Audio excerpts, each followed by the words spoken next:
espérons-le, en tout cas on verra bien.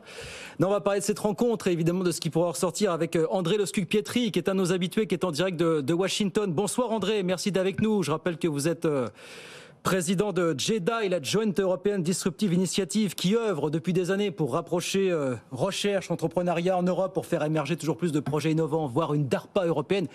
Il se trouve que vous êtes avec une délégation de JEDI du côté de Washington. On en profite pour vous poser la question, est-ce qu'Emmanuel Macron, qui va s'exprimer dans quelques instants aux côtés de Joe Biden, doit avoir des propos aussi explicite peut-être que ceux qu'il a eu hier devant la presse américaine sur ce plan anti-inflation américain? Est-ce qu'il doit partir un petit peu à l'offensive là pour vous finalement? Alors c'est pas à moi de donner des conseils au président de la République. Bonjour Guillaume Paul. Mais il est clair qu'aujourd'hui, il faut appeler un chat un chat. C'est l'Europe qui, à côté de l'Ukraine, est la grande perdante du conflit qui se passe. Et si les Européens ne reviennent, une guerre ne se gagne jamais en défense. Et donc, si les Européens aujourd'hui, et la France en premier, ne dit pas clairement la situation dans laquelle on est, c'est-à-dire, parlons-le, du plus grand risque de désindustrialisation qu'on a connu peut-être dans les 50 dernières années, c'est maintenant qu'il faut le faire. Alors, il faut le faire de manière respectueuse, mais il l'a déjà fait hier soir auprès de la communauté française. J'imagine que c'est le message qu'il va faire passer aux autorités américaines.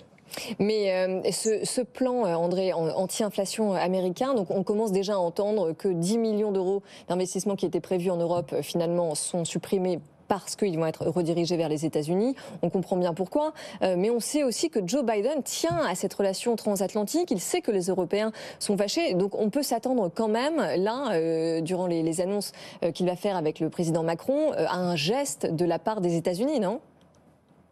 Oui, mais j'ai envie de vous dire, on est au XXIe siècle, la politique des gestes a finalement assez peu d'impact. Et ce qui compte, c'est les actions et surtout la stratégie concrète. Et là, je dirais qu'il faut que chacun balaye un peu devant soi.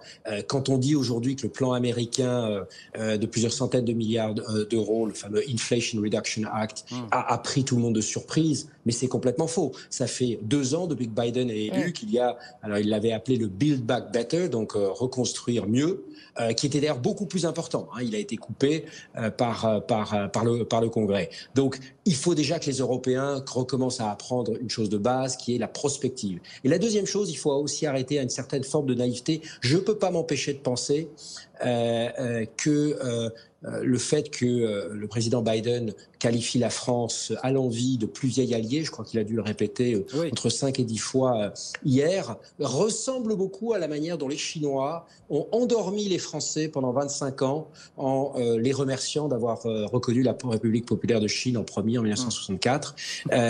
Tout ça n'est que fait pour calmer un petit peu l'aspect émotionnel. Il ne faut plus que nos relations soient uniquement émotionnelles. C'est la même chose avec le couple franco-allemand. Il faut que le mot réel politique redevienne un mot français et un mot européen. Et aujourd'hui, on est en train de voir partir notre industrie. Donc il faut que les Européens réagissent fort et vite. Alors justement,